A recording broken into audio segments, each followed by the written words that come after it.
Shalom Aleichem. We're going to discuss a few halachot of Hilchot Challah B'ezrat Hashem. The mitzvah of separating challah when you make dough for bread or for baking. So, first halacha is Chamisham B'nei Tuvach Havim B'chalam. There are 5 different grains that are obligated in the separation of challah. One of them is wheat, then you have barley, then you have oats, spelt, and rye. Those are the 5 grains that if you make bread or cakes or anything like that you want to bake, you're obligated to separate challah. Now sometimes you separate challah with a bracha, sometimes you separate the challah without a bracha. There's many different opinions of what the measurement required in order to separate challah with a bracha. Chamavadia is of the opinion of, I think it was about 3.6 pounds of challah you separate with the bracha, 3.5 you separate without a bracha. And then the Ashkenazim, they do 5 pounds. The Ben Ish Chai, it would come out to be about 5.3 pounds. So there's several different opinions. So if you could make 5 pounds, make 5 pounds. It's always better to stay out of debate. You want to do something, you want to do the mitzvah according to all the opinions. But if you can't, then you do, if you just have 3.6 pounds, if you follow Chacham Ovadia, then you could separate on 3.6 pounds as well with a bracha. If you have 3.5 pounds, you do without a bracha. So, best thing is to separate with the bracha on 5 pounds. If you don't have 5 pounds, you have 3.6 pounds, you could separate with the bracha on 3.6 pounds as well. Less than that, you could separate without a bracha. So before you separate, you say the bracha of Baruch Atah Hashem Elokeinu Melech Haolam Asher Kedeshanu Mitzvotav V'tzivanu Lafrish Challah Truman. You could look at any sidur. All the sidurim have the bracha inside of them, so you don't have to remember it. You could just look there when you need to separate. Also, there's no amount that you have to separate. You don't have to take a whole handful. Even if you take a tiny little piece out, that's also enough. Right? And after you separate it, what do? You could wrap it inside foil or whatever you want, put it in the oven, burn it. Say you can't burn it for whatever reason, you're somewhere where you can burn it, or for whatever reason you can't burn it, you could put it in a double bag it, and we separate the challah, put it in one bag, put that bag in another bag, and then take that and put it into the garbage, so therefore you would do it in a more respectful way. Also, when is the best time to separate challah? So the obligation of the separation of challah happens when you're kneading. So once you're fully done kneading the dough, right, and the dough becomes like one solid dough, then you could separate the challah. Say if you forgot to separate challah, you baked all the bread, now you have all the bread, what do? You could separate the challah right there and then as well, even with a bracha.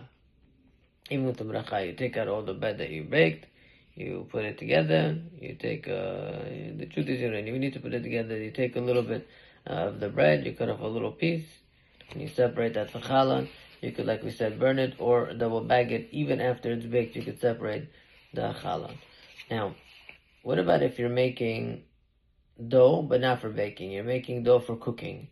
So if you're making dough for cooking or deep frying, so there's a machloket. Some hold that anything that's made for cooking, there's no separation of challah at all.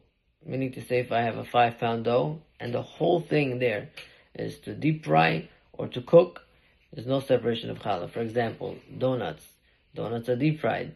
So if you want to make a whole batch of challah for donuts, it's deep fried, there's no separation of challah. However, there are those that require separation of challah, even for frying and cooking. So, since it's a debate, we separate challah without a bracha. We don't make a bracha in a debate like this, because the majority of all the opinions hold that there is no separation of challah at all. So since there are some opinions that are Rabbeinu Tam and those that hold that you do, therefore we separate it without a bracha to make those opinions happy that we, suffice that we do it according to those opinions, but we're not allowed to say the bracha in such a situation. However, if you want to separate, you want to take the dough and you have 5 pounds, you want to use a little bit for baking and a little bit for cooking, then you separate with a bracha. Why? Because once you separate even a little bit from baking, even though the majority is for cooking, you would still separate with a bracha. Now, what if you made 2 doughs? You made one dough 2.5 pounds, one dough 2.5 pounds. You fully separated them. You took the flour, you put flour here, you put flour here, and you made 2 doughs. Both of them are 2.5 pounds. So now, what do? Can you separate if you have 2 of them? So it says that you should put them together, let them touch a little bit, Once they touch a little bit, they like stick to each other, then they're considered like one, and then you're allowed to separate them. But say you don't want to stick them together for whatever reason, we need to say it's not like they're, if one is sweet and one is for cake and then one is regular and it's not for cake, and you don't want them to touch each other at all and you want nothing to do with each other, then you don't have to say a bracha. But if you want to bake them, let's say you want to bake some now and then some later, so then you would either put them together like we mentioned, or put them inside of a basket, right? So when you have them inside of a basket that's enclosed, that enclosure combines them and makes them like one. Say if you don't have a basket that's fully enclosed, say you have like a plate, and if it's not fully enclosed on the sides, and the dough is not within the frame of the basket or whatever else you're putting it in, it doesn't combine them. What you could do is put everything inside of a plate, put a big towel over it, it puts it all together, or something light if you don't want to put a towel over it, and now that it combines them together, then you put your hand underneath it and you could separate the challah from there as well. Now, if you baked bread and you didn't separate challah yet, you forgot for whatever reason, you could take out all the bread even after it's baked as well. And also same thing like we just mentioned as well, right? You're allowed to put them into a basket and separate challah and so on. Even if you forgot to separate challah, right? Well, I guess we'll discuss forgot separating challah a little bit later. Now, let's say you made 20 pounds of challah. You have 5. You make it a big event. You say, you know what? I want to give every lady an opportunity to make a bracha. I'm going to say one now. She's going to say 1/2 hour. She's going to say 1/2 hour. Or I'm going to make one now. I'm going to make one later in an hour, another hour. You're not allowed to do that. It's considered like you're putting yourself in a situation, you're causing a bracha that's unnecessary to be said.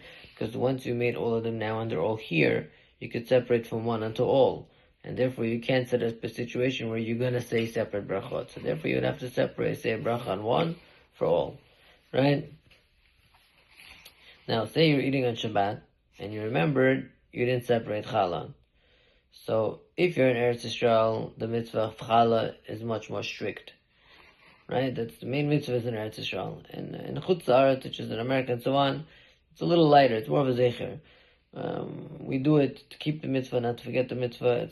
We approach it a little lighter, the mitzvah of challah in America. And in Eretz Yisrael, the mitzvah is more stringent. And therefore, what do? If you're in Eretz Yisrael, there's nothing you can do. You have to stop eating, you can't separate meiser, you can't do anything. And then after Shabbat, you could separate challah, then you could separate challah after Shabbat, and then you can continue eating it. But in America, say for example, you didn't separate challah. You completely forgot. On Shabbat, you're in the middle of eating.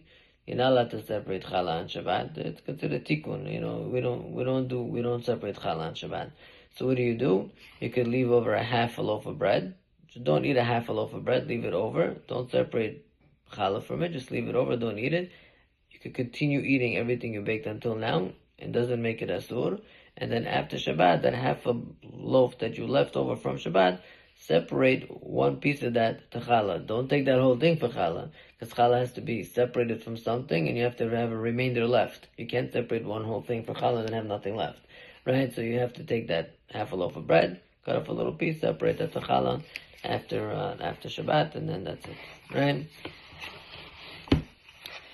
Say you forgot to separate challah on Yom Tov.